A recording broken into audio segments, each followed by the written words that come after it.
Hi అండి అందరికీ. Good morning అందరికైతే. వెరీ వెరీ గుడ్ మార్నింగ్ మీ అందరికైతే. వెల్కమ్ టు అవర్ ఛానల్ మా ఇంటి వంటల కండు బ్లాగ్స్. ఫ్రెండ్స్ ఎలా ఉన్నారు? బాగున్నారా? మీరందరూ బాగుండాలి, అందులో మా కుటుంబం కూడా ఉండాలని అయితే మనస్ఫూర్తిగా దేవుణ్ణి కోరుకుంటున్నాను. ఈ బ్లాగ్ అయితే మార్నింగ్ అనమాట. ఈరోజు శుక్రవారం కదా, పూజ తొందరగా కావాలి, అలాగే పనులు కూడా తొందరగా కావాలని చెప్పి నైట్ అనుకున్న పొద్దున్నే లేవాలి, పనులు చేయాలి త్వరగా త్వరగా. పిల్లలు స్కూల్కి, బాబు స్కూల్కి వెళ్ళాలి, పాప కాలేజ్కి వెళ్ళాలని చెప్పి అనుకున్నా. ఈ బ్లాక్ అయితే మార్నింగ్ బ్లాక్ అయితే గజిబిజి బ్లాక్. పనులన్నీ చెప్తాను అనమాట. నేనైతే ఎందుకు గజిబిజి అని మీకు చెప్తున్నానంటే, ఏ పని కరెక్ట్గా చెయ్యక ఇంకో పని, ఈ పని సగం చేస్తూ ఇంకో పని సగం ఆఫ్ చేసి ఇంకో పని, అలాగే ఈరోజు మార్నింగ్ బ్లాక్ అయితే పనులు అయితే అంత గజిబిజిగా అయిపోయినాయి. కాకరకాయలు పొయ్యి మీద వేసేసి అయితే 2-3 గిన్నెలు తవ్వినాను. ఆ 2-3 గిన్నెలు తవ్వి పక్కకు పెట్టేసి అయితే మళ్ళీ పల్లీలు వేయించాను, మళ్ళీ చట్నీ చేశాను. ఆ తర్వాత మళ్ళీ వచ్చి గిన్నెలు తవ్వాను అనమాట. అందుకని నేను గజిబిజి అని చెప్తున్నాను. మళ్ళీ కర్రీ పొయ్యి మీద ఉండి అన్నం పొయ్యి మీద ఉండే లోపల బెడ్ మీద బెడ్షీట్లన్నీ అన్నీ తీసేసాను. ఒక పక్కకు మళ్ళీ కొద్దిగా ఇల్లు కేసాను అనమాట. ఇవన్నీ చూపించడానికి టైం సరిపోదని చెప్పి అయితే ఈ వంట ఇవే ఈరోజు వీడియో తీసామన్నమాట. ఈరోజు శుక్రవారం తొందరగా పూజ కావాలి, అలాగే తొందరగా పనులు అయిపోతే పిల్లలు తొందరగా పంపించచ్చు అని చెప్పి అనుకుంటా. కానీ నేను ఎప్పుడు త్వరగా పనులు కావాలనుకుంటున్నా ఫ్రెండ్స్, నా పనులు అయితే అప్పుడే లేట్ అవుతాయి అనమాట.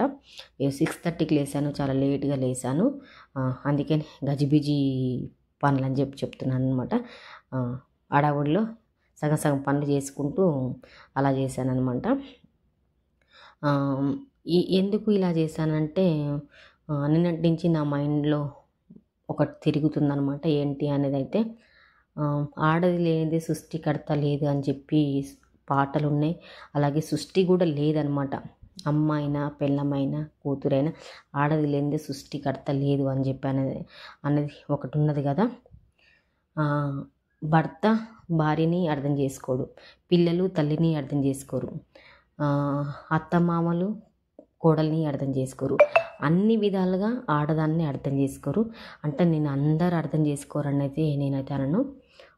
100 నెంబర్లో మ్యాక్సిమం అయితే 70% అయితే అర్థం చేసుకోరు భర్త భార్యనైతే.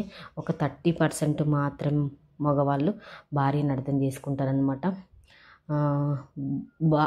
భర్త భార్యని అర్థం చేసుకుంటే ఆడది ఇది ఏమంటగా దేశాన్ని జయిస్తుంది అన్నంత ఉంటుంది. కానీ ప్రతి భర్త అయితే భార్యని అర్థం చేసుకోరు. అత్తమామలు అర్థం చేసుకోకున్నా, ఆడపడుచులు అర్థం చేసుకోకున్నా కూడా భర్త అర్థం చేసుకుంటే కొండంత బలం ఉంటుంది అన్నమాట ఆ భార్యకు. అలాంటి పరిస్థితులు అయితే ఇప్పుడు లేవు, ఒకప్పట్లో ఉండేది, ఇప్పుడైతే అసలు లేవు అనమాట. ఇప్పుడున్న కాలంలో అయితే ఇప్పుడు అసలుకి అర్థం చేసుకోవట్లేరు. ఇప్పుడు నేను ఇవన్నీ ఎందుకు చెప్తున్నానని చెప్పి అయితే మీకు అనిపిస్తుంది. భర్త కంపల్సరీగా భార్యను గౌరవిస్తే కన్న తల్లిని పిల్లలు గౌరవిస్తారనమాట. మీరు అనుకోవచ్చు, అలా కాకుండా కూడా భార్యను గౌరవించకుండా కొంతమంది పిల్లలు గౌరవిస్తారని చెప్పి అలా కూడా ఉంటారు. కానీ ఎక్కువ మాత్రం ఇంట్లో భర్త మాత్రం భార్యను గౌరవిస్తే ఆటోమేటిక్ అనేది తల్లిని పిల్లలు ఆటోమేటిక్ గౌరవిస్తారు. అంటే నేర్చుకుంటారనమాట. మా డాడీ ఎలా మాట్లాడుతుంది మా మమ్మీతో ఎంత గౌరవంగా మేము కూడా అలా మాట్లాడేది అన్న విధంగా నేర్చుకుంటారనమాట. ఇవన్నీ మాకెందుకు చెప్తున్నాం అని అయితే మీరందరూ అనుకోవచ్చు. నిన్నటి వీడియోలో మొన్న జరిగిన వీడియోలో ఒక సంఘటన ఉంది. ఇది అమ్మాయి ఇలా అబ్బాయిని లవ్ చేసేసి ఆ లవ్కు అడ్డం వస్తుందని చెప్పి కన్న తల్లిని అయితే చంపేశారు కదా. దాని గురించి అనమాట నేను చెప్పే స్టోరీ అయితే. నవమాసాలు మోసి కని పెంచి అన్ని సంవత్సరాలు చదివించి పెద్ద చేస్తే కన్న తల్లిని చంపినది లవర్తోనే అని చెప్పి అనేది ఒక ఇదిగా అనిపించింది అనమాట. అసలు ఇప్పుడున్న సమాజంలో ఏం జరుగుతుందో అనేది అర్థం కావట్లేదు. చాలామంది తండ్రి గొప్పోడు అని అంటాడు. గొప్పే కావచ్చు తండ్రి, నా దృష్టిలో అయితే కన్న తల్లి గొప్ప అని చెప్తానమాట నేను. ఎందుకనైతే మీరు అందరు అనుకోవచ్చు. భర్త పెళ్ళం చచ్చిపోయినా, పెళ్ళం విడిపోయినా కూడా ఏమైనా కూడా ఇంకో పెళ్ళి చేసేసుకుంటాడు, వాళ్ళకి హక్కు ఉంటుందని చెప్పి ఇంకో పెళ్ళి చేసుకుంటాడు.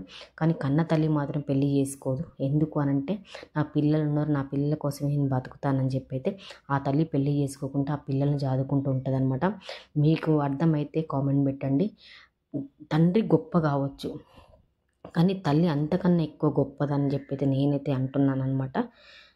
కొంతమందికి కరెక్ట్ అనిపించవచ్చు, కొంతమందికి కరెక్ట్ కాదనిపించచ్చు. నా దృష్టిలో అయితే తల్లే గొప్పదని చెప్తాననమాట.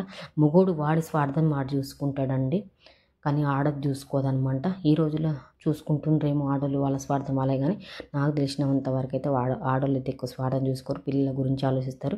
అవునంటారా కాదంటారా కామెంట్ సెక్షన్లో కామెంట్ చేయండి.